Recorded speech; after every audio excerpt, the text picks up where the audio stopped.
அஸ்ஸலாமு அலைக்கும் வரஹ்மத்துல்லாஹி வபரகாத்துஹும். தொழுகை. இஸ்லாத்தை ஏற்றுக்கொண்ட ஒவ்வொரு முஸ்லிமின் மீதும் உள்ள கடமைகளில் தொழுகை முதலிடத்தை வகிக்கின்றது.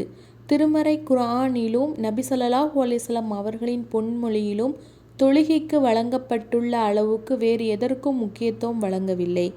நபி ஸல்லல்லாஹு அலைஹி வஸல்லம் அவர்கள் தமது மரண வேளையில் தொழுகையை பேணுங்கள், நரகத்தில் வீழ்ந்து கிடப்பவர்களிடம் உங்களை நரகில் தள்ளியது எது எதை கேட்கும்போது நாங்கள் தொழுகையாளியாக இருக்கவில்லை என்று கூறினார்கள்.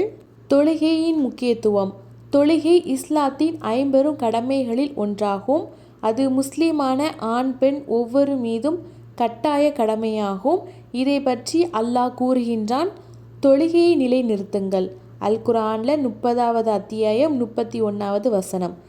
நிச்சயமாக தொழுகை மானக்கேடானவற்றையும் தீமையவற்றையும் விட்டு தடுக்கின்றது.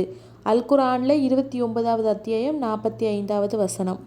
நிச்சயமாக தொழுகை மூமின்கள் மீது நேரம் குறிக்கப்பட்ட கடமையாக விதிக்கப்பட்டுள்ளது. அல் குர்ஆன்ல 4வது அத்தியாயம் 103வது வசனம். மறுமையில் முதல் விசாரணை தொழுகையை குறித்துதான் இருக்கும் என்று நபி ஸல்லல்லாஹு அலைஹி வஸல்லம் அவர்கள் கூறினார்கள். இதனை அறிவிப்பவர் அபூ ஹுரைரா ரலியல்லாஹு அன்ஹு.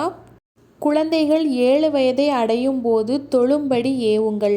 10 வயதை அடைந்தால் தொழுகாவிட்டால் அடித்து தொழச் சொல்லுங்கள் என்று நபி ஸல்லல்லாஹு அலைஹி வஸல்லம் அவர்கள் கூறினார்கள். இதனை அறிவிப்பவர் அம்ரு இப்னு ஜுவைப் ரலி. 7 வயதை அடைந்துவிட்டால் குழந்தைகளுக்கு தொழுகையின் அதன் சட்ட திட்டங்களுடன் கற்றுக் கொடுங்கள் என நபி ஸல்லல்லாஹு அலைஹி வஸல்லம் அவர்கள் கூறினார்கள். இதனை அறிவிப்பவர் சப்ரார் அலி. யார் தொழுகையை பேணிக் கொள்கிறாரோ அவருக்கு அத்தொழுகை பிரகாசமானதாகவும் அத்தாட்சியாகவும் மறுமை நாளில் ஈடேற்றமானதாகவும் ஆகும்.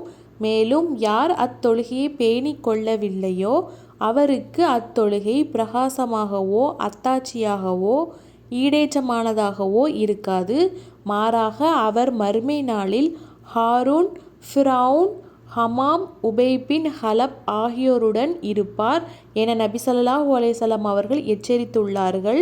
இதனை அறிவிப்பவர் அப்துல்லா இப்னு அம்ரு இப்னு ஆஸ் ரலி. நூல் அஹமது.